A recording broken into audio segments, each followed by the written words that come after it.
Dumb money? Actually, whoa, hold up. I shouldn't be throwing down cash like that. Whoa!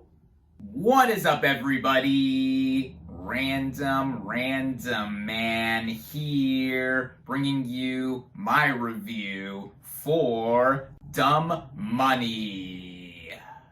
Based on a true story and the 2021 book, The Anti-Social Network by Ben Mesrick, the plot of this biographical dramedy basically follows a group of ragtag investors from the Reddit page Wall Street Bets who banded together to put the squeeze on at least two hedge funds that had bet that GameStop shares would fall. Going into this movie, I was looking forward to seeing it. Now, this is based on the really recent true story of the 2021 GameStop short squeeze, which, if you want my own personal experience with viewing that, first off, the last time I shopped at my local GameStop was over a decade ago, and really as a storefront, they have been dwindling in recent years, of course. The only one closest to me still open is the one at a mall a mile and a half from my house, so there's that. And then in terms of the stock market, I'm not into that at all. A lot of the terminology and specifics confuse me, and I don't even know where to start with that crap. But when a couple of years ago that short squeeze happened with GameStop, I only vaguely remember some details in passing. I just know that a lot of people that bet on it while it was low got really rich off of it, and then the government had to step in, stuff like that. But now Hollywood has quickly stepped in to turn this true story into a movie, and seeing all the promotional material and trailers leading up to its release had me hooked.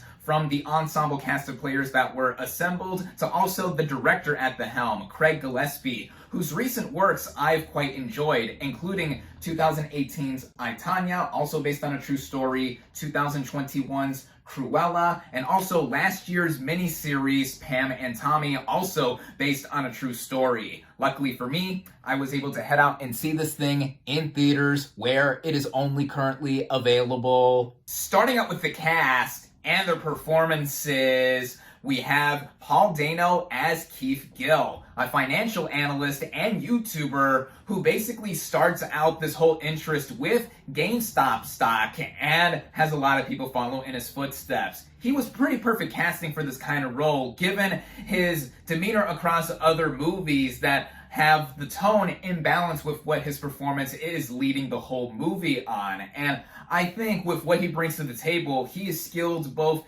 in subtle comedy and also the drama that sets in later on when the government has to step in. Yeah, it's unsurprising to say that he is one of our most accomplished actors from the last decade and a half up until now. The rest of the cast here I also think are up to snuff, including Pete Davidson as Keith's brother Kevin, and seeing these two together, basically as grown men fighting like they were younger as brothers again, I thought added to some of the consistent chuckles I had with it, but also in some more dramatic parts too. Both of these guys lost their sister earlier in the pandemic. There's also various individuals that the movie follows that are viewers of Keith's YouTube channel, like America Ferrera as a nurse, Anthony Ramos as a GameStop store clerk, Mahaila Harold and Talia Ryder as a couple of college students. And then on the financial side, there's Sebastian Stan as the head of a tech services company that the characters use to buy GameStop stock, and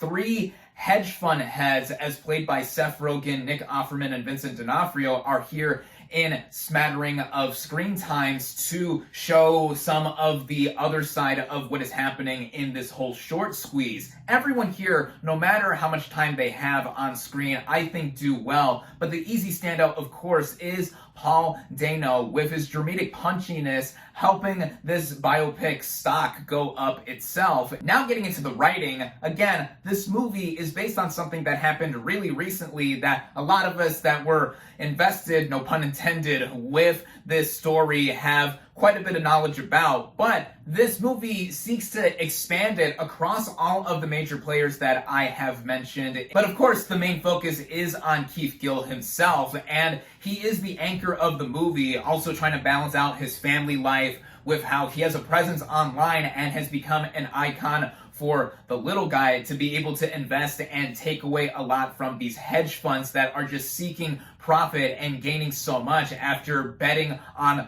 all of these smaller stocks like GameStop to fail. An easy comparison that everyone has been making with Dumb Money is 2015's The Big Short by Adam McKay about the housing market crash from a decade and a half ago, where it took a lot of technical information involving finance and banking and breaking it all down in combination with its own style that was documentary-esque, also having some major players in it explaining this whole story from different perspectives. Dumb Money isn't as flashy as The Big Short in terms of its overall filmmaking, but when it comes to how it is all put down on paper and also from the directing by Craig Gillespie, it is entertaining from the get-go in following these characters and bouncing back and forth between different perspectives to keep the energy going. The basic understanding of what happened just 2 years ago earlier in the pandemic, a time that was tough on everyone, is put out here and shown to something that doesn't go for much more than that when it is all said and done.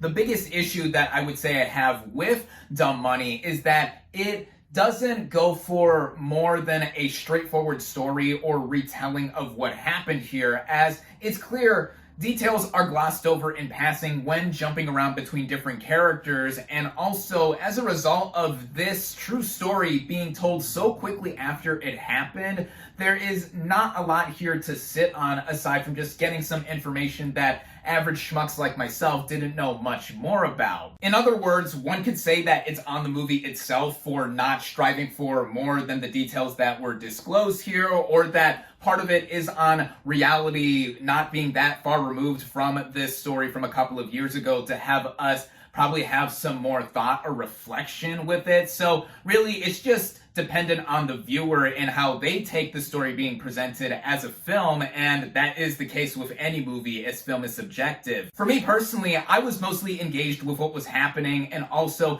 getting some understanding of what further happened with this story as someone that only knew about it vaguely in passing, and also identifying with some of the characters, and it coming together at just about an hour and 40 minutes, I thought was a pretty sufficient running time. It is also mostly well made on a technical front too. In terms of the way it was shot, it is a great looking movie for the majority of it, but I think that could have been a creative choice to also be a reflection on it taking place during the earlier part of the pandemic, which was a dark time for everyone, whether in the movie or in real life, and it being technically a period piece, even if so recent, that was fitting. Also, the way it was cut together. Again, this movie is not as abrasive or in your face like The Big Short, but it kept things chugging along and transitioning to new parts of this short time frame. All in all, with Dumb Money, I liked it a lot as I was viewing it, mainly for the performances and seeing this real life story get told as a narrative. While it doesn't go for the moon like a lot of viewers of Keith's YouTube channel were doing in investing with GameStop, not every biopic necessarily has to. Like, say, my favorite movie of the year thus far, Oppenheimer, in it being so grand in scale, also covering more periods of time than Dumb Money does. I also think it is worth noting that the author of this film's source material, Ben Mesrick, also wrote the source material for 2010's The Social Network, which shows that Hollywood is 2 for 2 in adapting his works into film, with The Accidental Billionaires for The Social Network and The Anti-Social Network with Dumb Money. There's also an interesting connection I saw with Dumb Money and The Social Network, as while I was watching the initial end credits for the former, I saw that the real-life Winklevoss twins were credited as executive producers on Dumb Money. So yeah, in connection to the movie about the creation of Facebook, which they were also involved in and also had a whole fight over, yeah, I just thought that was funny to know. At least here in the US, Dumb Money opened in limited release last week, and then this weekend it expanded 2 more theaters nationwide and will be followed up with the widest release next week. So whether you are looking for something to see in theaters now or down the line with its expansion next week, I definitely recommend Dumb Money. My final verdict.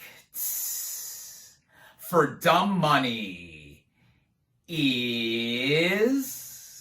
4 out of 5 stars.